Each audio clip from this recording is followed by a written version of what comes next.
بسم اللہ الرحمن الرحیم۔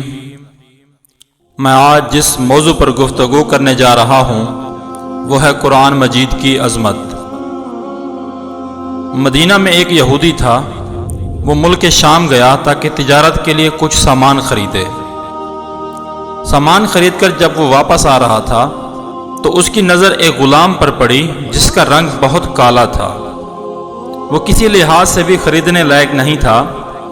یہودی نے سوچا کہ اگر وہ اسے خرید لے اور اپنے شہر مدینہ میں جا کر مہنگے داموں بیچ سکتا ہے اور نفع بھی خوب کما سکتا ہے۔ چنانچہ اس نے وہ غلام خرید لیا جس کا نام سالم تھا۔ مدینہ میں پہنچا اور سارا سامان 3 دن میں بیچ دیا، لیکن سالم کو خریدنے والا کوئی نہیں تھا۔ ہر کوئی اس کی شکل و صورت دیکھ کر نظر انداز کر دیتا تھا۔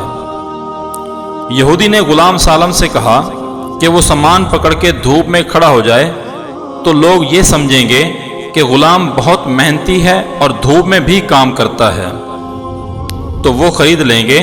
سالم نے ایسا ہی کیا، لیکن لوگ ہوشیار تھے، انہیں پتہ چل گیا کہ یہ غلام محض مالک کے حکم پہ کھڑا ہے۔ مدینہ میں ایک خاتون تھیں جو اپنی خدا ترسی کی وجہ سے بہت مشہور تھیں۔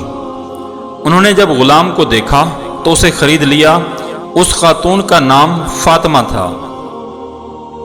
مکہ سے ایک صاحب مدینے آئے جن کا نام حذیفہ تھا۔ لوگوں نے انہیں مشورہ دیا کہ فاطمہ بہت پاک باز اور خدا ترس خاتون ہیں، آپ ان سے شادی کر لیں۔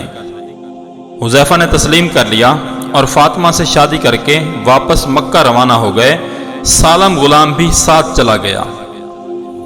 مکہ پہنچ کر حذیفہ نے اپنے دوست عثمان بن عفان سے ملاقات کی اور اسے خوشخبری دی کہ میں نے مدینہ میں ایک خاتون سے شادی کر لی ہے جو بہت اچھی خاتون ہیں اور اپنی پاک بازی کی وجہ سے مشہور بھی ہیں۔ لیکن عثمان نے اپنے دوست حذیفہ کی بات پر خاص توجہ نہ دی۔ اس بے رخی کی وجہ سے حذیفہ کو رنج ہوا اور انہوں نے اپنے دوست سے اس کی وجہ پوچھی تو سیدنا عثمان رضی اللہ تعالی عنہ نے بتایا کہ میں اسلام قبول کر چکا ہوں اور تم مسلمان نہیں ہو، لہٰذا ہماری دوستی نہیں رہ سکتی۔ حذیفہ جانتے تھے کہ عثمان بہت سمجھدار انسان ہیں، وہ کوئی بے فائدہ کام نہیں کر سکتے، لہٰذا اپنے دوست کو کہا کہ میں بھی اسلام قبول کروں گا اور اپنی زوجہ فاطمہ اور غلام سالم کے ساتھ اسلام قبول کر لیا۔ ایک دن آپ صلی اللہ علیہ وسلم نے خواتین میں بیان فرمایا جس میں غلام آزاد کرنے کی فضیلت بیان کی۔ فاطمہ نے گھر آ کر سالم کو آزاد کر دیا، لیکن سالم نے کہا میرا ملک شام بہت دور ہے، آپ لوگ بہت اچھے ہیں، اس لیے میں آپ کو چھوڑ کر نہیں جاؤں گا۔ چنانچہ حذیفہ نے سالم کو اپنے پاس رکھ لیا اور سالم کو آپ صلی اللہ علیہ وآلہ وسلم کی مجلس میں بھیجنے لگے۔ سالم قرآن کی تعلیم حاصل کرنے لگے۔ وقت گزرتا گیا۔